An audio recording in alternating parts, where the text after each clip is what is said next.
Hello and welcome to Science Monitor, a show that brings to you the most significant news from the world of science, technology, innovation, research, discoveries and much more.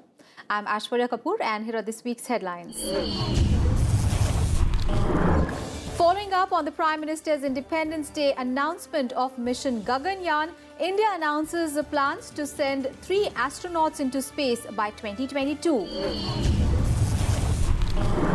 India's first partially biofuel-powered jet plane successfully completes 45 minutes of test flight from Dehradun to Delhi. On the occasion of its 35th Foundation Day, the Centre for Development of Telematics launches 2 new products. Round 2 of a Sci-Connect state-level quiz contest concludes at Azawal in Mizoram. The winners will now clash for the trophy at Agartala in September. Our top story this week, as announced by Prime Minister Narendra Modi during his Independence Day address, India's first Indian human mission, Gaganyaan, will be launched by Indian Space Research Organisation or ISRO by 2022. The Union Minister of State, Independent Charge for Atomic Energy and Space, Dr. Jitendra Singh, made this announcement along with ISRO Chairman Dr. K. Sivam. The program will make India the 4th nation in the world to launch a human space flight mission. This is the most ambitious space program undertaken by ISRO and will provide a huge boost to the development of science and technology. Science Monitor brings you this detailed report on ISRO's most ambitious and important mission. On the occasion of 72nd Independence Day this year, Prime Minister Narendra Modi announced India's first manned space mission called Gaganyaan. This new achievement will make India 4th such nation to have launched a successful manned space mission. हमारे वैज्ञानिकों ने सपना देखा है, हमारे देश ने संकल्प किया है कि 2022 जब आजादी के 75 साल होंगे, तब यहां हो सके तो उससे पहले आजादी का 75 साल मनाएंगे। तब तक मां भारत का कोई संतान, चाहे बेटा हो या बेटी, कोई भी हो सकता है, वे अंतरिक्ष में जाएंगे। With the spirit to make this dream come true, Dr. Jitendra Singh, the Union Minister of State, Independent Charge, Development of Northeastern Region, Minister of State, Prime Minister's Office, Atomic Energy and Space, announced that India's first Indian human mission will be launched by Indian Space Research Organisation or ISRO by 2022. So far, only USA, Russia and China have launched human space flight missions. Gaganyaan, India's maiden human space flights program, is the most ambitious space program undertaken by ISRO till date and will give a big boost to the science and technology development within the country. We can call it as a first Indian human mission to be piloted, to be developed absolutely indigenously by ISRO. Though there have been Indian scientists in this space earlier, we had Kalpana Chawla, we had Sunita Williams, but these were not the ISRO missions. Or we have Rakesh Sharma, who was in collaboration with the Russian mission. So this is going to be a huge achievement. The Indian space program since the last 6 decades has contributed to the nation's capability to utilize space technology for societal development. The program has developed and provided many indigenous space services which have helped in transforming India. Missions like Chandrayaan-1, Mars Orbital Mission and AstroSat have been crucial in understanding space science and thereby enriching the global knowledge base on the cosmos. In recent years, ISRO has developed critical technologies like re-entry mission capability, crew escape system, crew module configuration, thermal protection system, deceleration and flotation system and subsystems of life support system required for this program.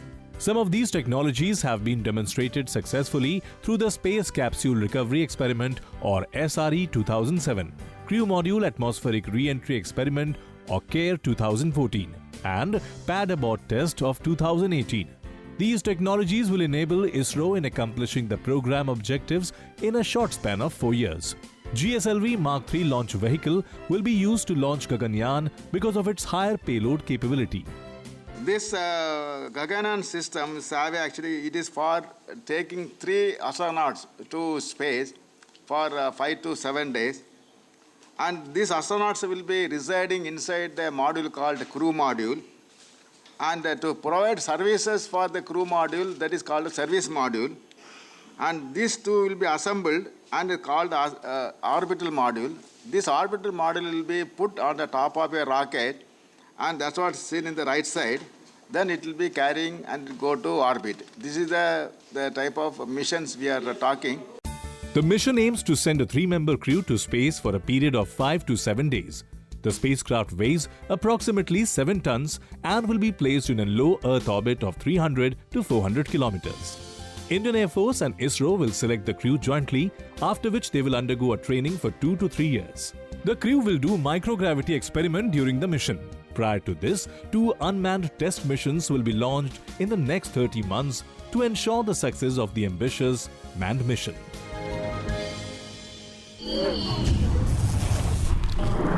India's first partially biofuel-powered jet successfully completed its first test flight of 45 minutes from Dehradun to Delhi.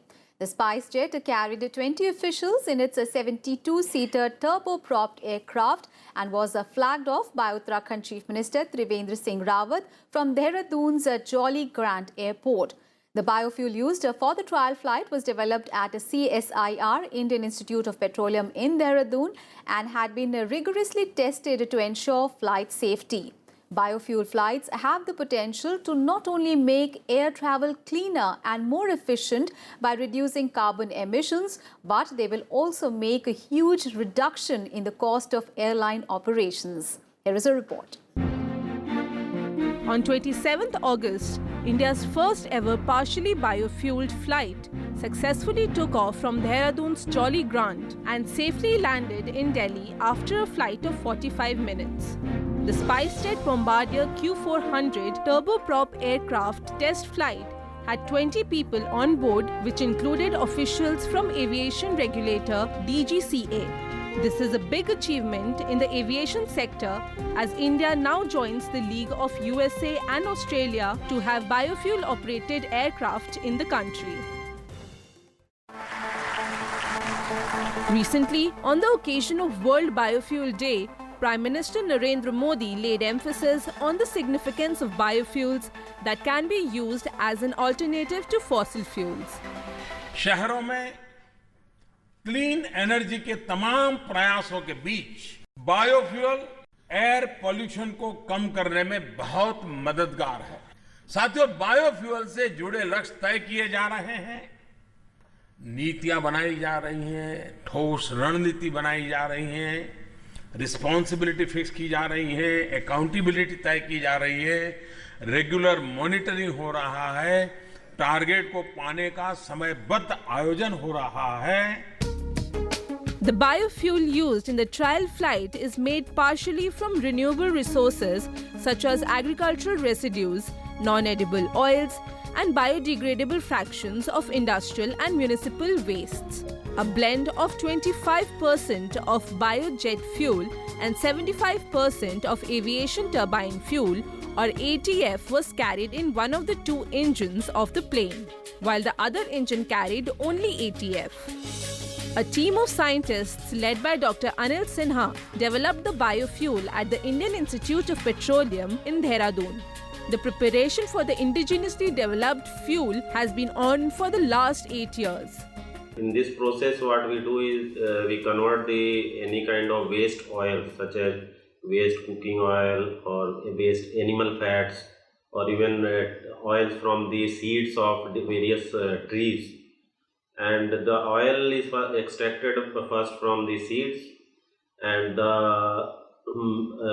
seed part after oil extraction can go into making fertilizer, while the oil is converted by our process into pure hydrocarbons, which is a drop-in kind of fuel. That means it can directly go inside the aircraft without making any changes to aircraft.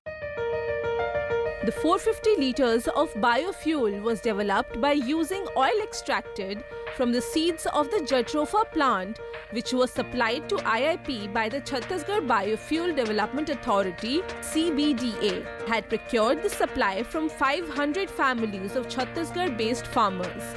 The production of biofuel will also reduce the dependency on crude oil, most of which is currently imported. It has the potential to reduce the fuel costs by 15 to 20%. Procuring feed for biofuel is a challenge. However, once streamlined, it will help farmers and tribals earn from supplying the feed. The biofuel used in the trial flight was tested as per American standard testing method and meets the specification standards of Pratt & Whitney and Bombardier for commercial application in aircraft. This is a huge step towards making the shift from harmful traditional fuels to more natural fuels, as it will not only help to put a check on carbon emission, it will also help in reducing the cost of airline operations in the country.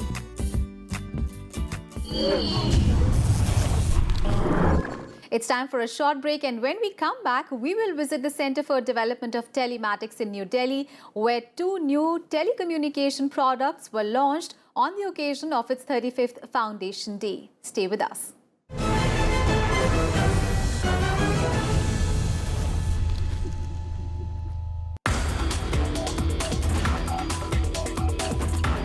All over the world, biofuel is becoming more important in the climate change context.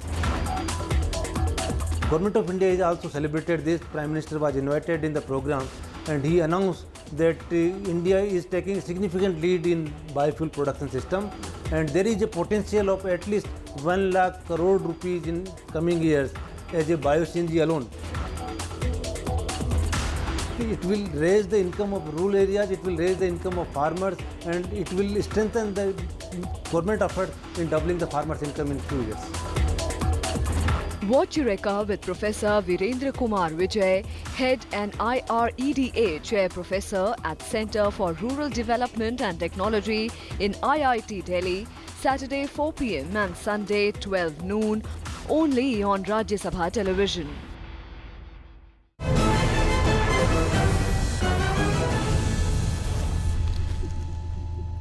The Center for Development of Telematics was established in 1984 by the Government of India with an initial mandate of designing and developing digital exchanges. The center celebrated its 35th Foundation Day on 28th of August 2018. And to mark the occasion, 2 new products were launched, namely Dense Wavelength Division Multiplexing or DWDM system and Know Your Mobile app. Our Science Monitor team brings you this report. The Center for Development of Telematics or CDOT is the Telecom Technology Development Center of the Government of India. It was established in August 1984 as an autonomous body under the Ministry of Communication and Information Technology. It has full authority and total flexibility to develop state-of-the-art telecommunication technology to meet the needs of Indian telecommunication network.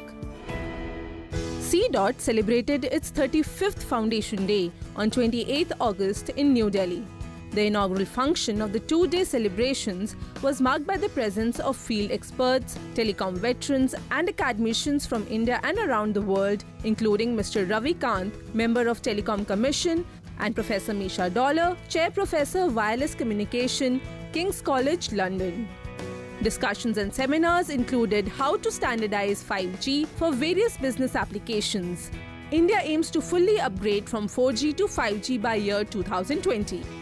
We learn now that the data is moving to action and learning and cognition. Now this era of change, of transformation, each time it became more complex, much bigger, and much more impactful, and consequently the photonization and the optical networks are actually generating unprecedented data rates and allowing this data to go from anywhere to anywhere over different technologies. Artificial intelligence based on the big data is going to play a major role through the deep learning possibilities, and all of this will actually have a tremendous impact on what we want to do. And probably first time we will surpass the collective ability of human being. into a new era. During the event, CDOT launched a state-of-the-art 80-channel dense wavelength division multiplexing, a DWDM, which has a capacity of 8,000 gigabytes per second or Gbps. Gbps is the data transfer speed measurement for high-speed networks. This revolutionary technology helps in fast telecommunication networks of mobile services, mobile broadband, and Wi-Fi. DWDM can be used in long-distance transport networks like in metro networks. The mobile app KYM, Know Your Mobile, developed by CDOT, was also launched during the event. This app is designed to check the authenticity of mobile phones in the country. It can also help to identify the mobile phones which are stolen and then used by someone else. This can be done through the Central Equipment Identity Register, or CEIR, which is printed on the mobile phones. The app can scan this code and can further reveal the authenticity of the mobile. It also gives the details of the manufacturer and the model number to the users. The center also launched the 5G India website to provide 5G stakeholders, manufacturers and research community an overview of research work and innovations in 5G. An exhibition was also organized to showcase the various telecom innovations developed by CDOT. An interesting innovation showcased was the CDOT Solar Wi-Fi solution, which uses solar panels for the functioning of Wi-Fi, especially in rural areas. The innovations and products developed by CDOT have proved to be beneficial in the exemplary growth of telecom services and have further improved the network connectivity in all the working sectors of India. After successful completion of the first round of Level 2 in Gangtok, the second round of the popular science quiz competition Sci-Connect was organized at Azawal in Mizoram by Vigyan Prasar, an autonomous organization of the Department of Science and Technology, came to an exciting end. The shortlisted students from the states of Assam, Arunachal Pradesh, Meghalaya and Mizoram participated in the program. The students were registered through their respective state science and technology councils and participated first at Level 1 of the Sci-Connect 2018. In fact, 9,000 students participated in Level 1. Out of them, 50 were selected for Level 2. Students of the winning teams will now face off for the final round to be held in Tripura in September this year. Science Monitor brings you a special report from Azawal. There is no better way to acquire knowledge than learning it through practical experiments and hands-on activities. Students find it interesting and easy to remember when they perform these experiments in a real-life situation. Sci-Connect is one such platform that provides students of class 8th and 9th to showcase their knowledge in science and demonstrate ways to adapt science in daily lives. Shortlisted students were selected from the 8 northeastern states of Assam, Arunachal Pradesh, Manipur, Meghalaya, Mizoram, Nagaland, Sikkim and Tripura to participate in the program through a competitive test. The test was based on school curriculum as well as contents of a set of 35 films prepared by Vigyan Prasar on various aspects of science and technology. These films included biographies of eminent scientists like S.N. Bose, J.C. Bose and topics such as network theory, probability, calculus, Large Hadron Collider and relativity. After completing Stage 1 of Level 2 in Gangtok, the second stage of the Sci-Connect was organized at Aizawl from 28th to 30th of August. Sci-Connect quiz competition is produced by Vigyan Prasar, an autonomous organization of Department of Science and Technology, Government of India, in collaboration with Mizoram Science and Technology Council, Aizawl. This will not only help them to build up a scientific temper, apart from that, they will never forget about this basic science till their last. So this is the main concept of organizing this hands-on experiments. The children enjoyed doing the activities along with the resource persons and they learned lots of new things. In Level 2 at Aizawl, along with the science quiz competition, interesting hands-on science activity sessions of foldscope making, fun with chemistry, fun with biodiversity and astronomy were also organized to enthuse scientific temper among students. The state-level quiz show will be broadcasted on the regional channels of Northeast like DD Northeast and RSTV, as well as on the YouTube channel of Vigyan Prasar. On the second day of the event, an early nature walk was organized where students were given tasks like leaf collection, insect observation, and learning medicinal values of plants. Along with the quiz competition, we conducted the hands-on activity workshops in earthquake, disaster, fold scope sessions, and biodiversity, and much more. The students enjoyed too much. Apart from enjoyment, they learned also lots of things by doing themselves. The objective of entire Sci-Connect program is to popularize science among students so that they can pursue a career in science and help the country in preparing the best scientists in future. Team Arunachal Pradesh with 90 points, Meghalaya with 80 points, Assam with 78 points and Mizoram with 73 points emerged as the winner of state-level Sci-Connect competition. For the Sci-Connect quiz, we have prepared very nicely. We have watched all the videos, discussed with the teachers. We have seen the videos prepared by the Vigyan Prasar and conducted our studies carefully of class 8 and 9. I think all three of us, we have worked very hard to achieve this, and we still cannot believe it, and we're really happy that we will be representing Mizoram, our state. The winning teams from each of these states will come to Agartala, where they will clash in the interstate regional level of Sci-Connect quiz competition.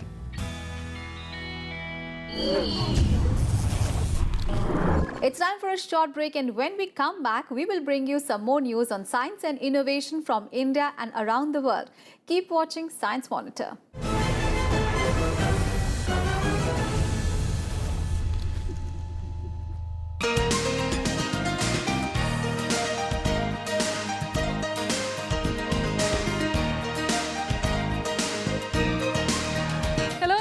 Welcome to this special edition of Rajya Sabha Television from a developing smart city, Bhopal.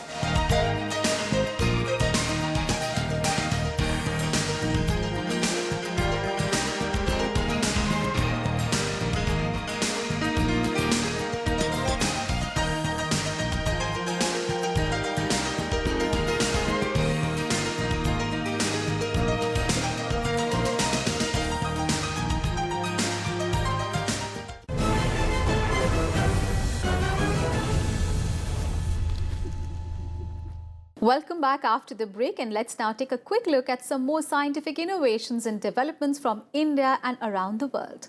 On 30th August 2018, a Memorandum of Understanding on Enhancing Innovation for the Clean Energy Transition was signed between Department of Biotechnology, Government of India and International Energy Agency. It was signed in the presence of Honorable Minister for Science and Technology and Earth Sciences, Environment, Forest and Climate Change, Dr. Harshvardhan. The MOU aims to deepen cooperation in support of clean energy innovation to accelerate R&D of clean energy technologies in India.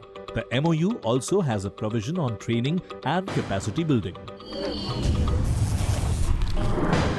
The sea ice off the coast of northern Greenland is said to be the thickest in the entire Arctic, with ridges of ice piled as high as 70 feet in some places. But recent satellite imagery retrieved by the European Space Agency shows that some of the Arctic's oldest ice has been replaced by miles of open water for the first time on record, surprising scientists and ice monitors. As sea ice melts, sunlight entering the atmosphere that would normally be reflected back into the space is instead absorbed by the open ocean, further heating the water and the surrounding air. This kickstarts a vicious circle, resulting in even more melting of sea ice and ocean heat absorption.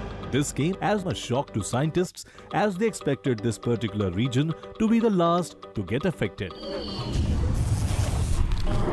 This year alone, 676 people were reported dead in the worst epidemic of yellow fever in Brazil in a century.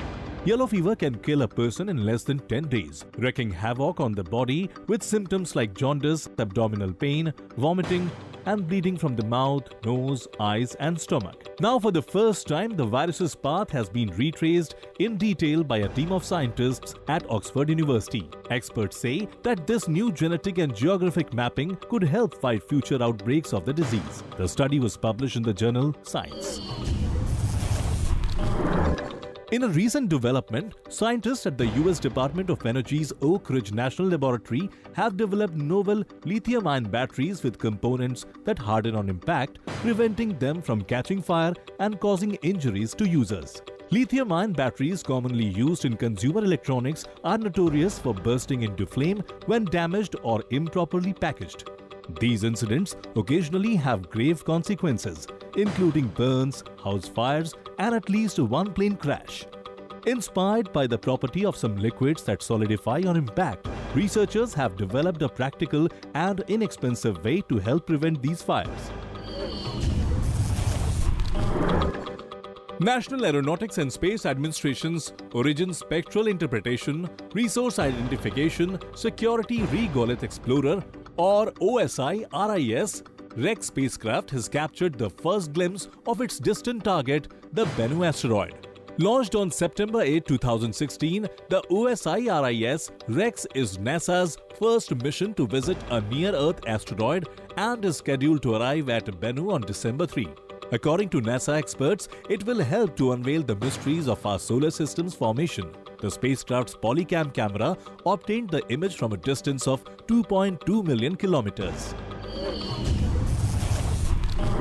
In the history of science this week, we remember renowned Indian physicist and policy maker Professor Menon. He was born on 28th of August 1928 in Mangalore.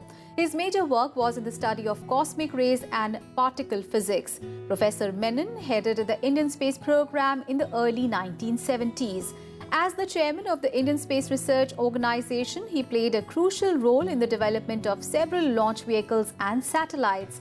In May 1972, he led the agreement for the launch of India's first satellite, Aryabhat, with the Soviet Union. He was also the president of the esteemed Indian Statistical Institute in Kolkata. Professor Menon was awarded the prestigious Shanti Swarup Bhatnagar Prize in 1960 and was also a Fellow of the Royal Society of London. He passed away on 22nd of November 2016 at the age of 88. His valuable contribution to the field of science and technology has proved to be beneficial in the growth and development of the country. Well, that is all for this episode of Science Monitor. You can send your feedback and suggestions to Science Monitor on our email ID news@vigyanprasar.gov.in. You can also write into us at Vigyan Prasar C24, Qutub Institutional Area, New Delhi 110016. We'll see you again next week with another episode of Science News and Innovations. Till then, goodbye and take care.